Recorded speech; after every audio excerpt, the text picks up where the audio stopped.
महाभारत का दूसरा अध्याय, कुरुवंश की उत्पत्ति और पांडव कौरवों का जन्म। पिछले अध्याय में हमने जाना कि महाभारत की रचना कैसे हुई और इसकी कथा कैसे आगे बढ़ी। इस अध्याय में हम कुरुवंश की उत्पत्ति और पांडव कौरवों के जन्म की कथा को विस्तार से समझेंगे। कुरुवंश का प्रारंभ राजा कुरु से हुआ, जो सत्य, धर्म और तपस्या में श्रेष्ठ माने जाते थे। उन्होंने कुरुक्षेत्र नामक स्थान की स्थापना की, जो आगे चलकर महाभारत युद्ध का मुख्य रणभूमि बना। राजा कुरु के वंश में अनेक प्रतापी राजा हुए, जिनमें विशेष रूप से शांतनु का नाम प्रमुख है। राजा शांतनु महान राजा थे और गंगा देवी से उनका विवाह हुआ था।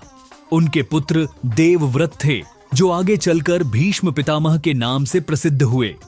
भीष्म ने अपने पिता के प्रेम के लिए कठोर प्रतिज्ञा ली कि वे आजीवन ब्रह्मचर्य का पालन करेंगे और हस्तिनापुर के राज सिंहासन के लिए कोई संतान उत्पन्न नहीं करेंगे।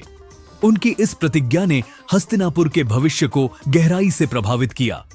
राजा शांतनु के निधन के बाद उनकी दूसरी पत्नी सत्यवती के दो पुत्र हुए, चित्रांगद और विचित्रवीर्य। चित्रांगद युद्ध में मारे गए और विचित्रवीर्य को राजा बनाया गया, लेकिन वे अल्पायु में ही मृत्यु को प्राप्त हुए। चूंकि हस्तिनापुर का सिंहासन खाली था, इसलिए सत्यवती ने अपने पुत्र वेदव्यास को बुलाया और नियोग विधि से वंश को आगे बढ़ाने का अनुरोध किया। वेदव्यास के आशीर्वाद से 3 पुत्र हुए। धृतराष्ट्र, जो नेत्रहीन थे और इसलिए राजा नहीं बनाए गए।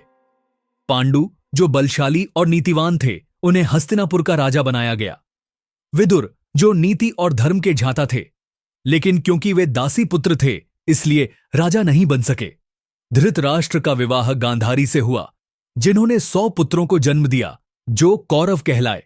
उनके सबसे बड़े पुत्र का नाम दुर्योधन था। पांडु की 2 पत्नियां थीं, कुंती और माद्री। कुंती को एक वरदान प्राप्त था, जिससे वे देवताओं से संतान प्राप्त कर सकती थीं।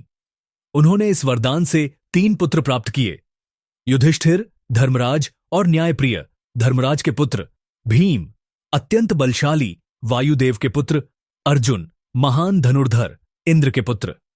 माद्री ने इसी वरदान से 2 जुड़वां पुत्रों को जन्म दिया, नकुल, सुंदर और कुशल योद्धा, अश्विनी कुमार के पुत्र।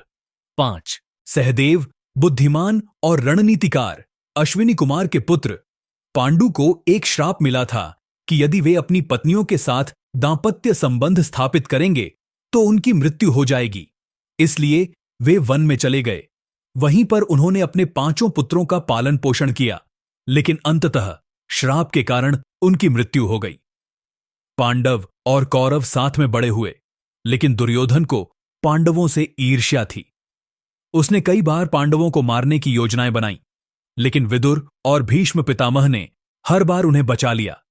अब आगे देखेंगे कि किस प्रकार यह शत्रुता बढ़ती गई और द्यूत क्रीड़ा, जुए के कारण पांडवों को वनवास भोगना पड़ा।